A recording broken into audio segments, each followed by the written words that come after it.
প্রথম হচ্ছে একটা আপার এয়ারে একটা সাইক্লোনিক সার্কুলেশন আছে।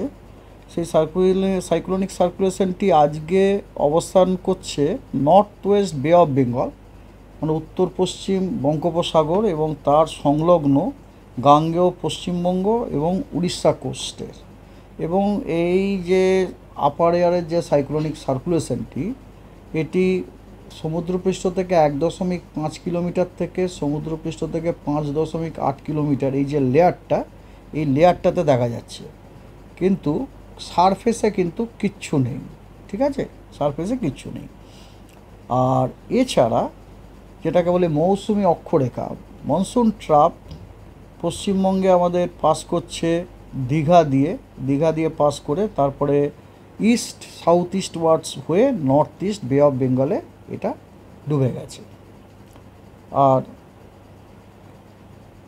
আর আপনার এই কারণে, মানে এই সিনপটিক সিচুয়েশনের জন্য সপ্তাহের প্রথম 3 দিন, মানে আজ, কাল এবং পরশু, এই 3 দিন পশ্চিমবঙ্গের প্রত্যেকটা জেলারই অধিকাংশ স্থানে হালকা এবং মাঝারি বৃষ্টিপাত হওয়ার সম্ভাবনা রয়েছে।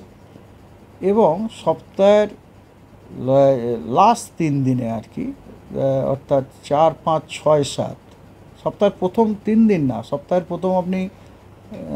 প্রথম 3 দিন কারেক্ট। তো এদিকে হচ্ছে 4, 5, 6, 7, মানে লাস্ট 4 দিনে উত্তরবঙ্গের প্রত্যেকটা জেলাতেই অধিকাংশ স্থানে হালকা এবং মাঝারি বৃষ্টিপাত হওয়ার সম্ভাবনা রয়েছে এবং দক্ষিণবঙ্গের প্রত্যেকটা জেলার অনেক স্থানে হালকা মাঝারি বৃষ্টিপাত হওয়ার সম্ভাবনা আছে। এবং তার সাথে সাথে কিছু জেলায় বিক্ষিপ্তভাবে থান্ডারস্টর্ম, লাইটনিং, ঝোড়ো হাওয়া এবং ভারী থেকে অতি ভারী বর্ষণেরও সম্ভাবনা রয়েছে। সেগুলোর ডিটেলস হচ্ছে, যেমন আজকে দক্ষিণবঙ্গের দক্ষিণ 24 পরগনা জেলাতে বিক্ষিপ্তভাবে 2-1 জায়গায় ভারী থেকে অতি ভারী বর্ষণ হওয়ার যথেষ্ট সম্ভাবনা রয়েছে এবং তার সাথে বজ্রবিদ্যুৎ এবং ঝোড়ো হাওয়া ঘন্টায় 30 থেকে 40 কিলোমিটার বেগে।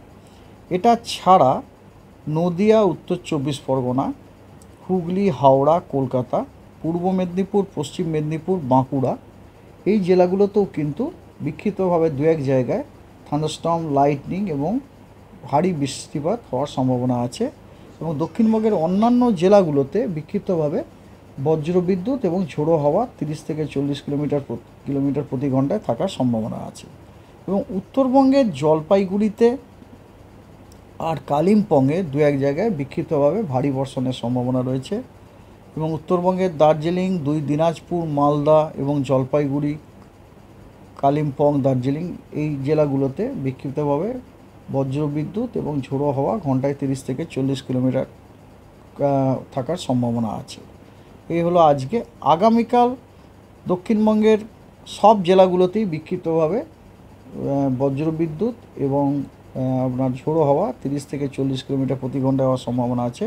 এবং তার সাথে 2 বর্ধমান জেলা, বীরভূম এবং মুর্শিদাবাদ, এই জেলাগুলিতে 2-1 জায়গায় বিক্ষিপ্তভাবে ভারী বর্ষণ হওয়ারও সম্ভাবনা রয়েছে।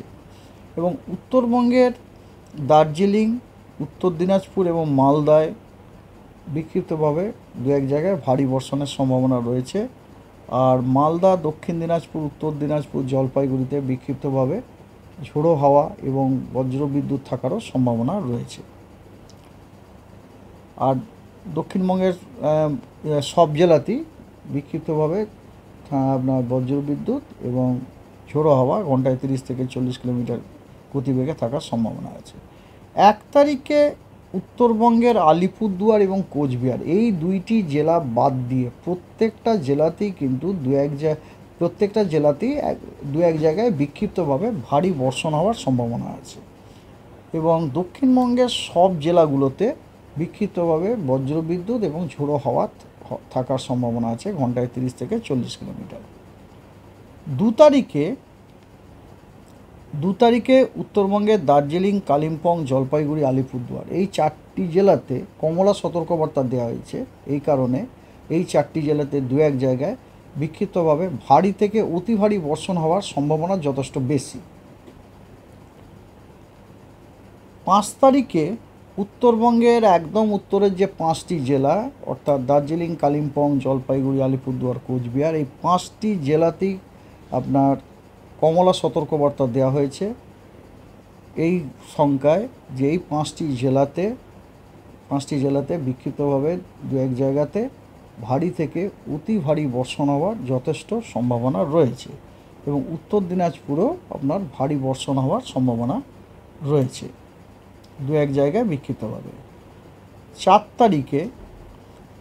তারিখে উত্তরবঙ্গের Darjeeling, Kalimpong, Jalpaiguri, Alipurduar, Cooch Behar condition is same as 3, অর্থাৎ 4 তারিখেও এই জেলাগুলোতে কমলা সতর্কবার্তা দেওয়া হয়েছে। হ্যাঁ, কমলা সতর্কবার্তা হচ্ছে এই সংখ্যাতে যে এই জেলাগুলোতে দু এক জায়গায় বিক্ষিপ্তভাবে ভারী থেকে অতি ভারী বর্ষণ হওয়ার সম্ভাবনা যথেষ্ট বেশি। 5 তারিখে উত্তরবঙ্গের পাঁচটি জেলায়, অর্থাৎ একদম উত্তরের 5টি জেলাতে দু এক জায়গায় বিক্ষিপ্তভাবে ভারী থেকে অতি ভারী বর্ষণ হওয়ার সম্ভাবনা আছে।